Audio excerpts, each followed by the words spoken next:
Welcome to episode 342 of the Game Deflators podcast. My name is John, and I am joined by Ryan. Hey, everybody, here at the Game Deflators podcast. We like to talk about games. We've recently picked up games we're currently playing, and we shred and get shredded in this week's Inflation Deflation Challenge. You forgot Squished, Exploded, and a whole bunch of other stuff too. We played some Go Go Hypergrind on the GameCube this week. It was a good time. Yeah. Ryan, what else are we going to talk about this week? So this week, we see the community come together to fix Palworld, and then Bungie seems like they keep falling into artistic theft. And we'll close it all out with that look at Go Go Hypergrind for the GameCube. And of course, you can find this episode and all other episodes on thegamedeflators.com. You can also find us on social media at Game Deflators on X, Instagram, and Facebook and Threads. And I messed that all up, and it's also on Blue Sky. So yeah, there we go. Yeah, a whole bunch of stuff. But yeah, we're at Game Deflators and at the Game Deflators and all those places. Everywhere you'd want to find us, you can find us. Yeah, and if we're not there, let us know. And we might be on there, we might not. We'll see. Just depends on time. That's a lot of social media after a while. I know. Yep. It's a whole thing. We're also on YouTube, so if you're watching, great. Go ahead and hit the little bell so you know when we're on. Like, subscribe, comment, nice comments only, and leave us a 5-star review on all of our podcast applications. Yeah, be nice. Please, no mean comments. No mean comments. Well, they're filtered anyways. And then of course, podcast apps. If you're listening, thanks. Go ahead and leave us a 5-star review on your app, or 1 star or 10 stars. I don't know what the star rating is on your application. All the stars. Leave them, all the stars, the max amount of stars possible. All right, let's get into. Is that it? Did I cover everything? Yeah, that's everything. I think it did. All right, cool. All right, recent pickups. First pickup for me, Ryan, is I got a Mana Vault, a revised Mana Vault. Ooh, yeah. I think it was heavy played. I don't remember, but it was like $35. And that's pretty decent for that card. It's been printed, I don't know how many times, but I needed it for the commander deck, so it'll go on the commander box. The other thing I got was Slitterhead. So this is a pretty cool one. So it is still sealed. Will of PlayStation Not Dead wanted me to retract my comment last week that he does not open video games. So I have this one sealed. Will opened his, and hence why I actually bought mine. He's like, see, look, I open games. And he had like 5 or 6 and started telling me, until you retract your statement, I'm going to charge you $1 per video game I open. That almost would be worth it to have him open every single sealed game. But I am not going to go down that route. So I will retract my statement temporarily until otherwise noted, right? If I see sealed games, I'm going to take it right back.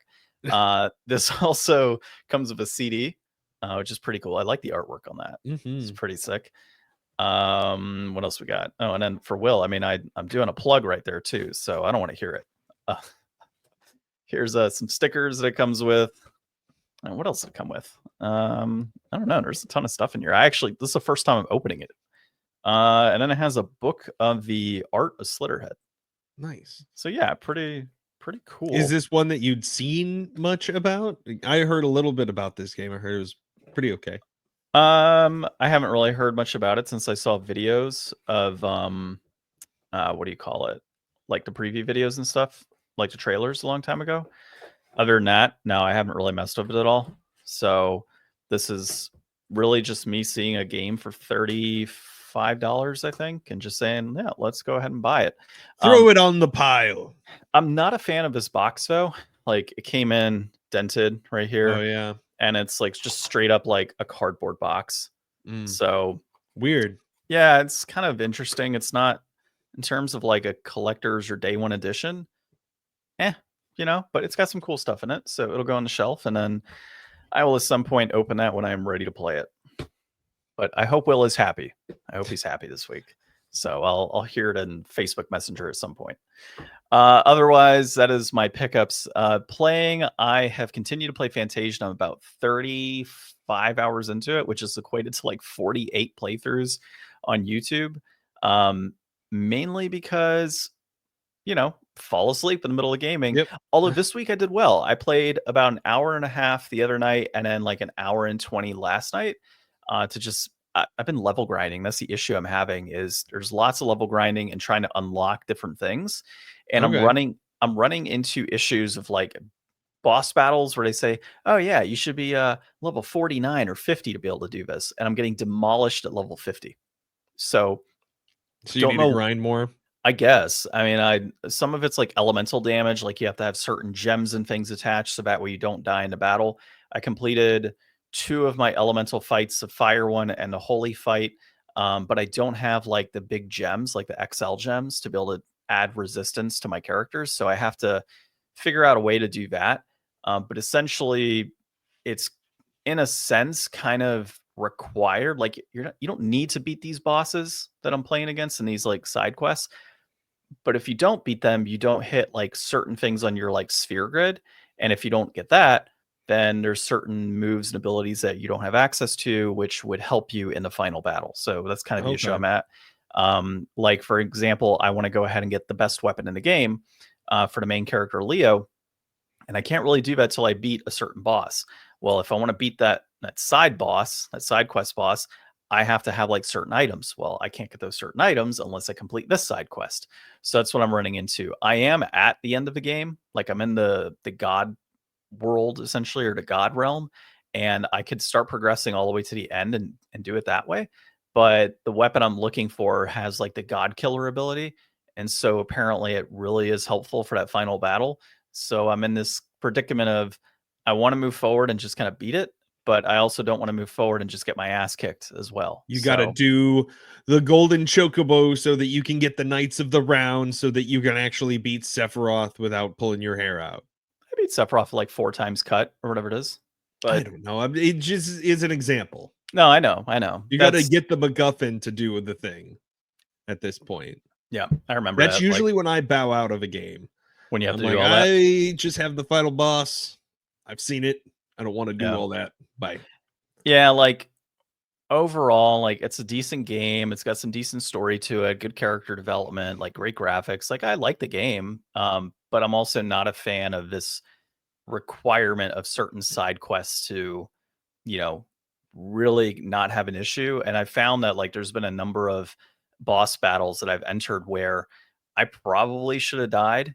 But I didn't because I had lots of healing and lots of like buffs and things like that. And that's what I find myself doing. Like I want to use the highest power characters in the game, but I can't really do that because I have to have one of my weaker characters who's buffing me all the time.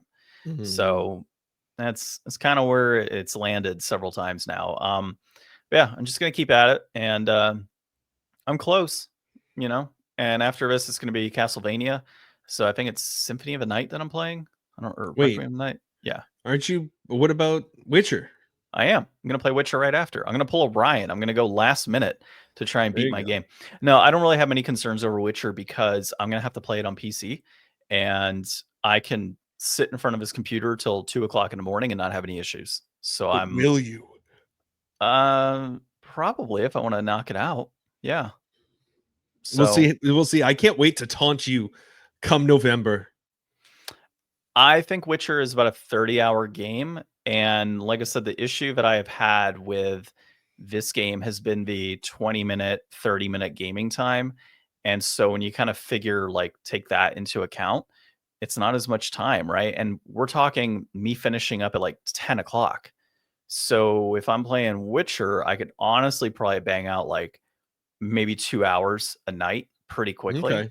Yeah, so I feel pretty confident that Witcher won't have the same issue with me being in front of a PC because I got like the whole ergonomic chair and everything. Like I'm All not right, everybody, mark exactly. your calendars. Let's check in with John come Halloween and see where things are at. I mean, we're in May, so Symphony of Night. I think it's Symphony of Night. I can't remember. I think it's like a 10-hour game, and I'll be able to knock that out pretty quick too. I feel so. Had I'll you stream. never played Symphony? Like we played that for the podcast. Mm, which one am I playing? I'll tell you right now. I have a friend that wants to play it with me. Because yeah, I actually went through and beat it because I was playing it on the PlayStation Classic or something. I think. Let's see. I think it's PlayStation Store. Would it be under collections? Nope, that's collections. Where would it be? Oh, here it is. Okay, so Mhm. purchased because I did purchase it digitally, this version, so I could stream it. Uh, yeah, Castlevania Requiem, Symphony of the Night, Rondo. Yeah, Rondo of Blood. That's what I'm gonna It's play. got a few on there. Yeah, Symphony of the Night and Rondo Blood. So I'm gonna play Symphony of the Night. So yeah, it's not a super long game from what I It's know. such a good game. Yeah, I think you and I we did play it. I think we did it with the guys over at Sega Saturn Shiro at one point. So I want to say that's when we did it, and they played it on the Saturn, if I remember, and then we played it on the PS1. That was a long time ago. Yeah, that was a long time ago. I I'm surprised I remember that. But if you want to hear that episode, you can go back into like the 90s, I think is when we had that one going. Yeah, right. So yeah, that might be worth a listen to go back and see what our thoughts were. I don't know. Yeah. The other game we're playing is Shadow of the Tomb Raider. Funny enough, my wife and I are probably about 20 to 25% in that game. That's a good game. I'm liking it so far. It's, feels. It was just episode 80. Episode 80. Wow. See, with Shiro. Yeah, you remembered that. You were really close. Yeah. 90s and yeah, because I was still at my house in Mesa at that time, and that was. Yeah, we were on probably episode like 30 something when I moved in there, and I lived there for 2 years. So yeah, that would have been right about before I moved. Oh, dang. Cool. Yeah. Feels like so long ago. Because it was so. Anyways, yeah. It was like 5 years ago. So yeah, it was so long ago. Yeah. I've been in this house. John used to live next to this place that had the best breakfast burritos. I went there recently, by the way. Yeah, holds up. Oh yeah. Yeah. I mean, I don't care. People know where I used to live. What was it? It wasn't Los Bestos. I don't know. It's like Gordo's. Like Gordo. a Chevron or something. It was right? Gordo's. Gordo's Tacos, I think is what it was. Here, we're going off on a major tangent here, but those were the best. Let's see. Gordo's Mesa, I think it was. Yeah, El Gordo. Yeah.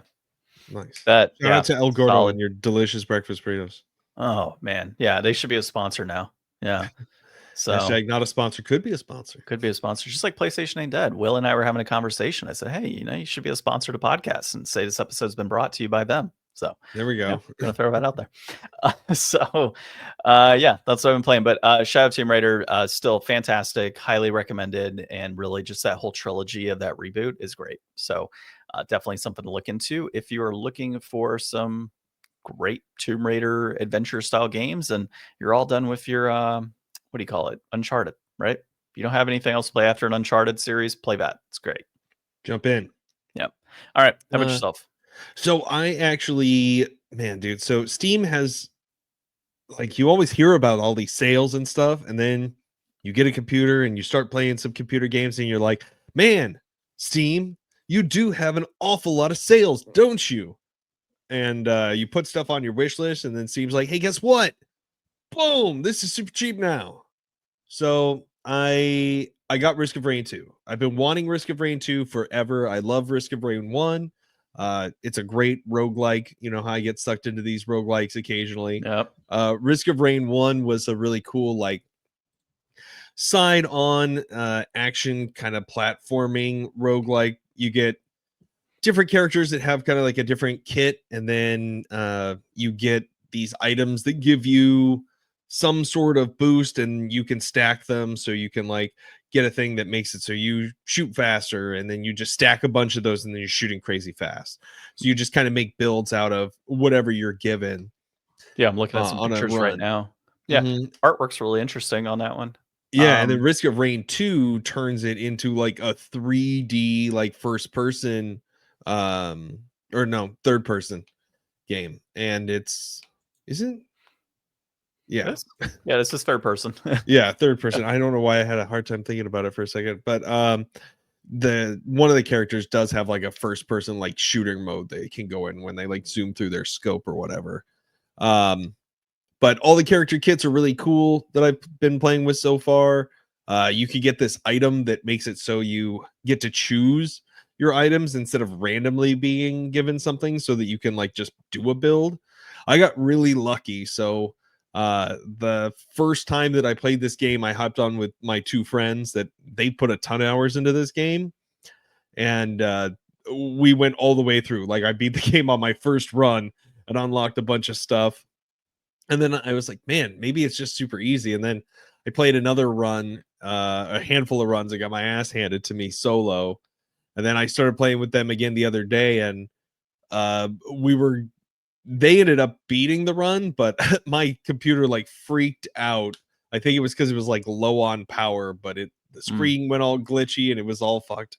So I've been having a really good time with it. I love getting sucked into a roguelike, but I do need to go back. I have not played Claire Obscure again since the last time. My wife's much further along than I am, and there's so much stuff that I can't talk about with it, and so much stuff that I can't watch because I don't know anything and nobody wants to ruin anything. But I do need to go back and finish that. I did hear some good news that the company is going to make a plushie of one of the characters from the game, Eskie, and that's going to be amazing. He deserves to be like an awesome mascot that everybody loves. I saw something about them casting for a movie. I'm sure. Well. I mean, I think they just option everything these days. Like, especially if something's new, like, boom, option that while it's as cheap as you could possibly get it for. Because, like, I don't know, that studio is going to get however much money from you, and then you've got all the time in the world to sit on those rights so that you can do a flick whenever, if it does reach popular enough.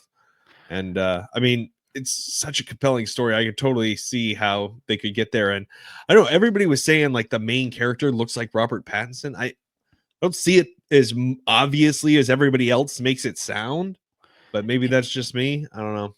He saved his career for me with his Batman performance. Yeah. I thought that was a good one. And then as far as like, one of the reasons you haven't been in it is you've been watching some One Piece, trying to catch up. Yeah. So I tried making time to like read some One Piece like a week ago or 2 weeks ago, and it was okay. I got through like a few chapters, and then I remembered you saying how good it is, like some of the fights to watch, and I haven't really watched One Piece in like a while. I tried watching like a couple episodes here or there before, more recently, but I don't know. My One Piece journey was weird. I think I've said it before. So like I used to watch like the 4Kids dub like on Saturday mornings and stuff forever ago. And I actually really like those voice actors and kind of what they did with it. I sat with that crew after UwuCon a while back, the original cast of that. Yeah, I went out and got drinks with them after that event, and we were talking about it, and they're like, oh yeah, like they wouldn't let us do anything like that we wanted to.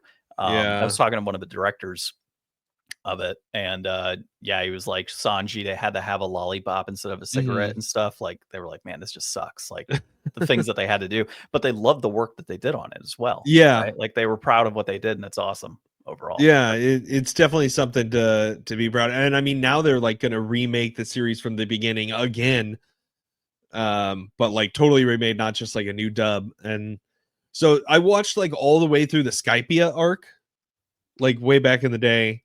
And then I took a long break, and then I started reading it, and then I read a bunch, and now I'm jumping back into watching at Wano again, because I basically started watching like a chapter or two after they just landed in Onigashima.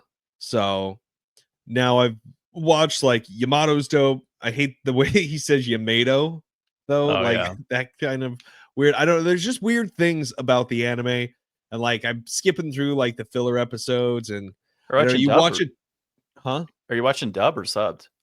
I'm just watching dub because I'm putting it on while I'm doing stuff. Like we've been doing like a lot of cleaning this weekend and stuff. So it's like I think yesterday while I was vacuuming and organizing the garage and stuff, I probably watched like 7-8 episodes. And like those episodes, like that's the crazy thing about anime is they're 25-minute episodes, but you can skip like 6 minutes of that because it's just the intro, the outro, and the recap.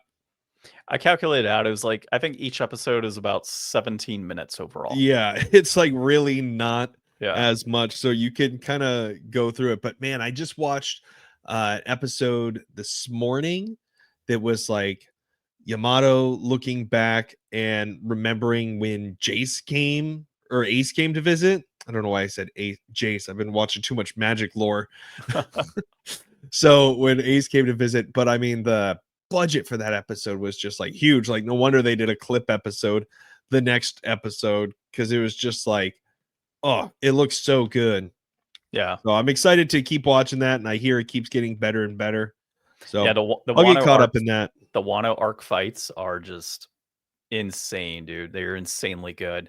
Oh, so you already did the Queen and prison stuff then, like the dance? So I read all that. Oh man, so watching that was absolutely hilarious. Yeah, But there's a bunch of stuff like all the Brook stuff. Like I never watched any of the good Brook parts or like yeah. the what was Usopp's sniper guy, Sniper King? Like he had his Okay. own like Sniper King theme song and stuff. Yeah, yeah. I used to like look up whenever a new bad guy would come along just so I could hear their voice. I would look up like some clips of it. Yeah, with One Piece, I started on like I was dub all the way through until about episode 914 was where the dub stopped. And so I've been watching subbed ever since then. Mhm. And so I do intend on going back and watching dubbed all the way through from like Oh, I'll 9 probably run into that soon-esque anyways, huh? not really actually because they took like a 3 or 4 month hiatus. And so I want to say that the dub is like pretty much caught up with the original. Okay. I Are want to they say doing like the simuldub on that? I don't know. I watch it on Netflix and it's all subbed on there. Okay. Yeah, it's not dubbed. So, but yeah, you'll probably run into that at some point. But I think you're still a ways off. You're on what, like episode 1050 or something? No, not yet. I'm on like maybe like 10, 10, 10, 12. Oh yeah, I think you're good for a bit. Yeah, I don't know, but I've been watching, like I said, subs since then, but I'm watching week to week at this point. Mhm. So it's, whatever comes up for me, which kind of sucks, which is one of the reasons I do want to go back and rewatch the Wano arc all the way through in a dub because it was just such a good arc to begin with, but being able to hear it in English should be pretty cool with those voice actors, and then hopefully at that point there's like a number of episodes that have been released at that point on sub that I could just jump right back into that, and Mhm. then have not have to wait a week to watch something, so I can actually binge it for a bit. Yeah. Yeah. All right. Let's get into some of the recent news. First thing here is Palworld modders are restoring mechanics that Pocket Pair was forced to patch out due to Nintendo and the Pokemon Company's patent lawsuit. This comes to us from IGN. Uh, I mean, pretty straightforward, right? Like we all love PC modding. At one point, there was a Palworld mod that came out with Pokemon heads and Pokemon characters, which I thought was hilarious. So, let's take that, same effort and put it into fixing all the crap that Nintendo wanted to get rid of. So one of the things noted here was gliding. You weren't able to glide with your pals. That was taken out to where you have to have an actual glider, and that glider needs to be in your inventory, which sucks which is interesting that was a fix because of Zelda, with gliders and that. So I would not be surprised if they tried to do another patent lawsuit on that in particular.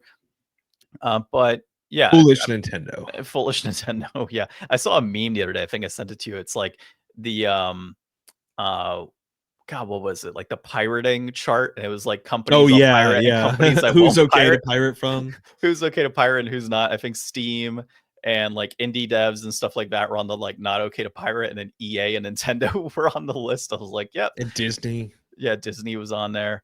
That was pretty funny. But yeah, I mean, Nintendo is going to protect their IP. You can't fault them on that. That's always, it's your IP, it's your IP, right? So, as nasty as they want to be about it, as much as people want to hate it, it is their intellectual property at the end of the day, and they're fighting for it. Well, Uh, and they're like, I guess I don't really know how it is all going to play out, so it'll be interesting to see. But if Palworld is actively making efforts to remove the content that Nintendo is bringing up an issue with, like I would suppose that they may have to pay like some past damages, but it would stop like any kind of future injunction or anything because that would no longer be like in contestment, right? I would figure at that point, yeah, like they're being called out on it, right? And they're making whatever modifications necessary to resolve that situation. And yeah, you're right. Maybe they will settle out of court for like past damages or something. Not 100% sure how all that works, but We'll we'll see. find out long term. The other item so the whole glider situation, modders have gone ahead and done that so you can glide for your pal, from my understanding. And then the other item was when you throw a pal sphere, that was taken out because, hey, it looks like you're throwing a Pokeball and a Pokemon's popping out. In some modding situations, yes, there probably will be a Pokemon that pops out in the game. But in this instance, they made it to where you have to like point to a certain location, a pal just appears. That's what was changed. So now, basically, it's kind of been brought back from these modders. The thing to call out here, though, is some of these mods, it's not determined yet. When there's an update coming through, it may prevent you from being able to update the game down the road, depending on the mod. So there's a few little things, on the back end that are not 100% sure yet, as far as if you wanted to mod your game. So take it as you will with that, but modders doing the Lord's work, and Yeah, I've never modded a mods. game before, so it's not something I have any experience with, and I think that there's probably some amount of control that companies try to exert over mods that are made for their game. Like, I would imagine this company's going to be pretty hands off, but like I think that if there's like really bad mods for stuff, there is some management that comes from game studios. So like, I don't know if Nintendo could still apply pressure to them to be able to like, hey, you got to make sure that these mods don't work on your game or anything. I don't know if Yeah. they've got any oversight on that to try to make it like incompatible, but who knows? I mean, it kind of goes into the whole idea of the updates, right? Like, hey, we're going to update our game, but you might have this mod in place, and when we update it, that mod's not going to work anymore. Mm, So, that's kind of the way I think they would end up doing it. People are still going to circumvent that, right? Okay, cool. My mod doesn't work now. It's going to work in a few weeks when we make whatever modifications to the modification. So, yeah, but all good stuff. I'm happy to see that there are mods in place. So whenever I do end up at any point going into Palworld again, it has been so long, but I would like to play it again. It'd be nice to just jump in and not have to worry about like, you know, everything being gone the way I had seen it before.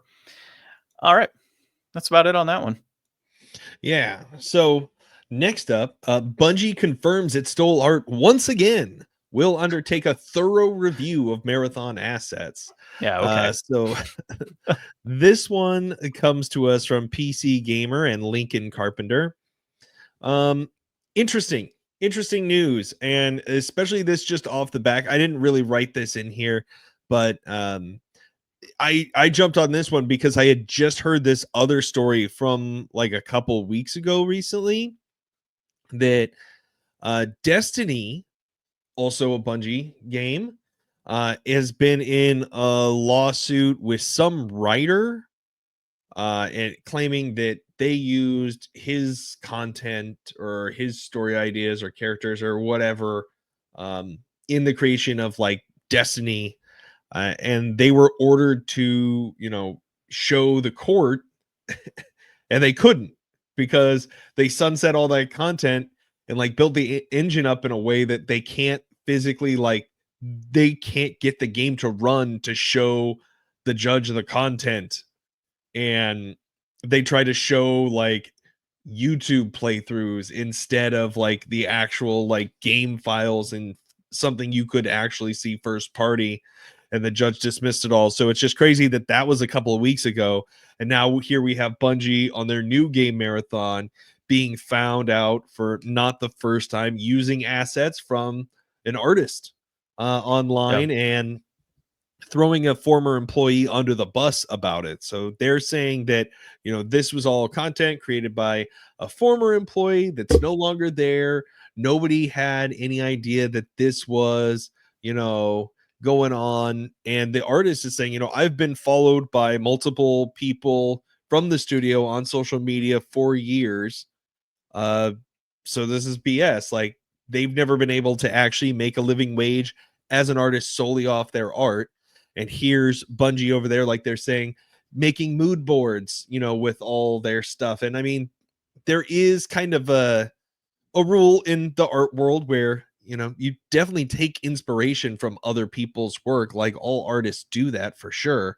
But if you're a big multi-million-dollar game studio and you're just kind of willy-nilly grabbing stuff online, like, there's also an understanding that's just not really cool.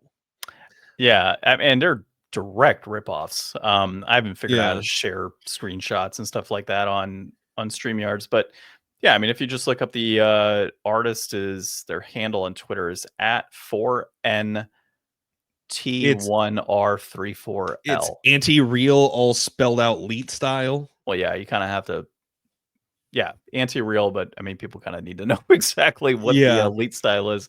So just to repeat that one again, at 4NT1R34L.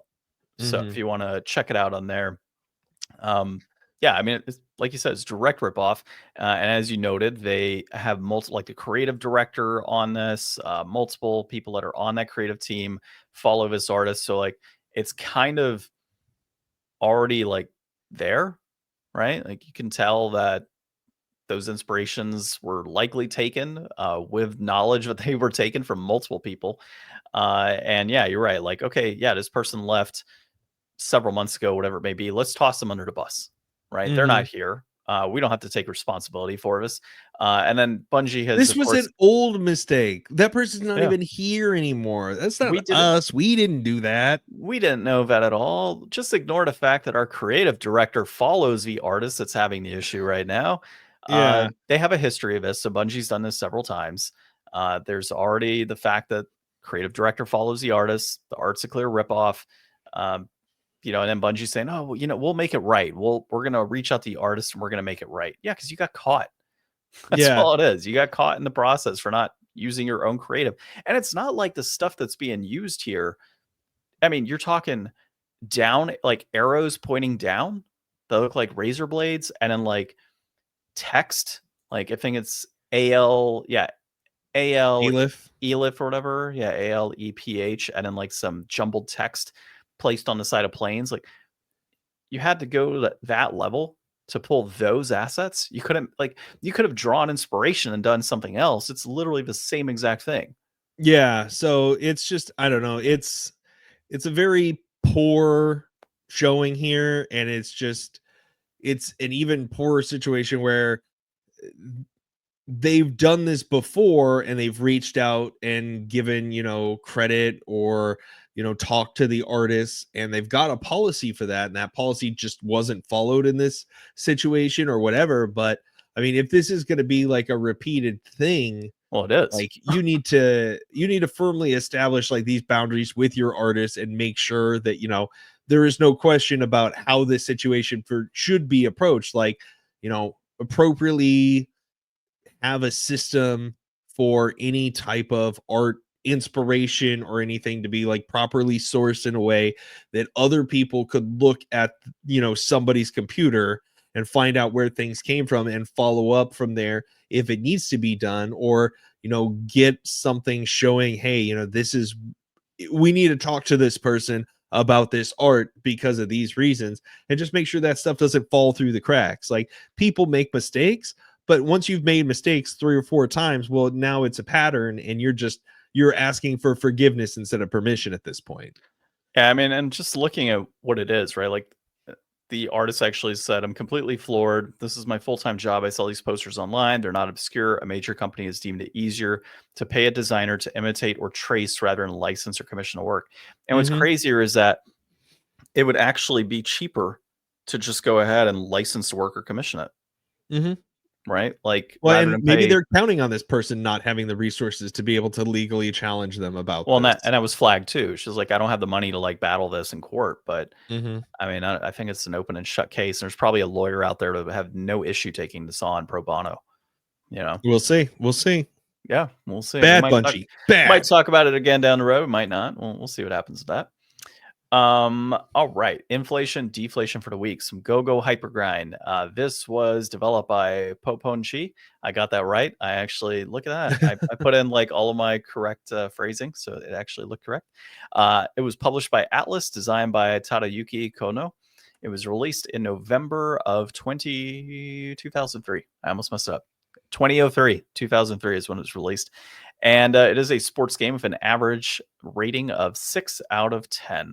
Ryan, can you please tell us what Go Go Hypergrind is all about? Yeah, so you are a hopeful toon trying to audition by shredding up movie sets for Spumco's newest action cartoon, Go Go Hypergrind.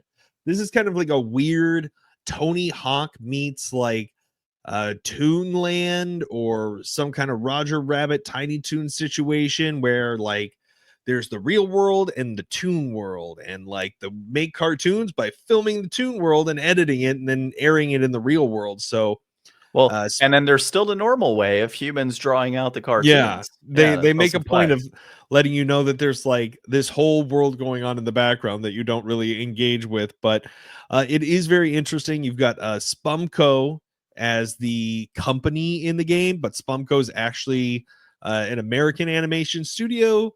They did the first two seasons of Ren and Stimpy, so that's why those like goofy characters look so familiar, and why this has such a like Oh, cartoony like um you know ness to it, and also has kind of like that uh violent edge that old cartoons had, very very kind of sexualized billboard with bouncing. yeah. Yeah. Yeah, that My billboard, man.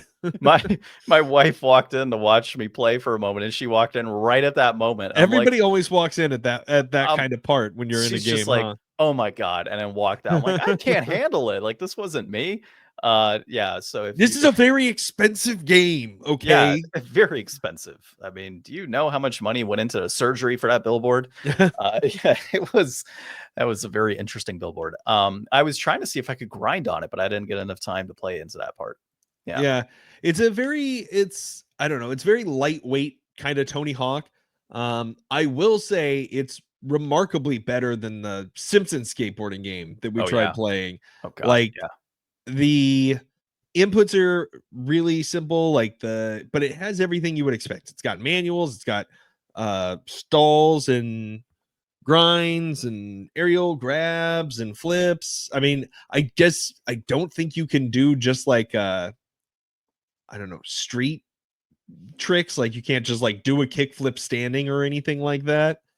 No, But I didn't see anything like that when I was yeah, playing. it's mostly not about like crazy like combo building. It's more about like doing these interactions. There's things that you can go to the in the environment that you can interact with cartoonishly to like get squished or squashed or blow things up or get your head cut off or whatever. So you're trying to do tricks, do these appeal things, and kind of I don't know, just get the best score that you can to do this audition so you can be chosen as the main character for this game. There's a bunch of different characters. I only tried like one, so I don't know how wildly different they actually control. Don't know how many levels is in this game. But from what I saw of it, it was pretty standard. I mean, it's definitely, I don't know, 6 out of 10 was the average. I would lean more towards like the 7-ish area. I thought it was pretty okay, and it's a fun idea. And I think that the character designs are really cool. I love the intro for the game. I thought that that was really fun. I think this has a lot of that. I don't know, same thing like I was saying last week. It's got that real GameCube energy, and it feels like a solid GameCube title. what you call it, Big G energy. Is that what we're gonna Big call it? G energy. So, I'm a little bit in the opposite boat. I thought it Okay. was good overall. I thought 6 to 5 out of 10 is probably where I would sit with this one. But I'm a big fan of Tony Hawk games. So when it came down to like the skateboarding component, I understood where it was going with the game. Um, so I get that piece. But if you're gonna make a game about skateboarding and tie in this whole like Looney Tunes type of thing or like Acme vibe that comes with it, like get it all down pat. And so yes, it had its manuals, it had its, you know, ollies and grabs in the air and stalls and all of that good stuff that came with it. The manuals, which manual is probably one of my favorite moves actually in skateboarding, just because the ability to transition from different things to grinds to manual to, you know, going off of ramp, all those other things that come with it. Combo So extender. yeah, it definitely helps with combo extending. So I've always enjoyed using a manual. So I was happy to see that included. And you know, I appreciate the like jumping on something and swinging and going pole to pole and stuff like that. Like that's all cool. Um, but that's kind of the extent of it, right? So when I think skateboarding, I think, like you said, kick flips and different types of grinds and different moves that you can do in the air. When you're jumping off ramps, being able to transition properly to grinding, which you could to an extent. It just wasn't there 100%. It felt good, but it wasn't It didn't have 100. the self-expression that most more complex skating games have. Yeah, and the transition between tricks as well wasn't really that great either. So it almost felt like if they could have, and I get it, right? Like the type of game it is, it doesn't need to be super realistic, but I feel you need to add a little bit more if you're going to go that route. Mhm. If you consider things like the Mario sports games, like Mario Soccer and all that, or Mario They Basketball need a or Mario Mario, skateboarding game. I want to say they had something similar. I don't remember. It might be in like the Tokyo um, Olympics one. They might have skateboarding. I don't know. But all of that said, those sports games that have been released on like Nintendo games in the past and all the way back into GameCube and N64 had all the realistic elements with that Nintendo fusion kind of tied in of, a flaming tennis ball or a flaming golf ball, whatever it may be. There goes Zion in the background. Yep. Uh, so those games had all that, right? It felt like you were playing the actual game, but with the Mario spin. This very much felt like a shell of what it should be for a skateboarding game. So Mhm. that's where it Yeah, was it for me it on that. was really like first Super basic. skateboard game kind of simplified, but Yeah. it's yeah. But it felt good, right? The controls were all good for what I was playing. As far as what I did in it, I did get a number of tricks and, in the story mode and enjoyed kind of the freestyle on that. What was it called? Simon Says was pretty interesting going about it that way. I kind of screwed up. It said like box or something in the first level, and I couldn't figure out what the hell that was. Yeah. But yeah, so there was some weird things like that. And then the battle situation, I didn't really like the battling, in my opinion. That was just not that good. It was tough to try and figure out, well, not figure out, but it was just tough to battle and like aim and throwing Yeah. hammers and things Yeah, like it that. definitely was not like as well thought out, I'll say. Yeah, It yeah, seemed like it could have used some more time in the oven. yeah. But overall, music, graphics, overall gameplay feel, it was there. It's just not top of the list for me, right? And when we go into brass tacks, it's Yeah. not a $456 game if that's what Yeah. you're looking at, right? And that's Yeah, what it's at so right now. that's really that's really what buries this game is just no matter how okay it is, there's just no feasible way to justify any of it. Like, so if I were to say Chibi Robo versus this game, and I had to pick one, and let's just say they're the same exact price. Let's say they're 456 each. I would 100% go Chibi Robo over this game any day. Yeah. That was a Yeah. far superior game compared to this. I So I do I go do on. have to give it up. This game has awesome box art. Yeah, It's an awesome box art game. it does have that. I Does mean, have if that for you're sure. going to be investing, like if you're thinking about this as an investment opportunity, For art. you're definitely going complete in box because like I don't know, the loose game might go up, but I mean, you're not going to have as much payoff, right? So you got to go complete in box, and this one has a rewarding box. But yeah, like John said, the complete in box price for this one 456.25. That peaked at 574.97 back in September of 2022. Outrageous. And that's trending up. Loose copy will run you 282.50, much more reasonable, but not reasonable enough. Peaked at 317.50 back in April of 2024. That's also trending up. And guess what? It's inflated. No, yeah, yeah, 100%. What led us to that? I don't know. I think, like I mentioned before we started doing these expensive GameCube games, they're probably all going to be inflated. I Yeah. don't think once you kind of go past $100, yeah. But now here's the thing: if GTA 6 sets the standard for $100 video game, then we might have to reconsider this whole inflated deflated thing. All right. Yeah. So Does it have 1,000 hours of hyper realistic content? yeah, those grinds are far more realistic now.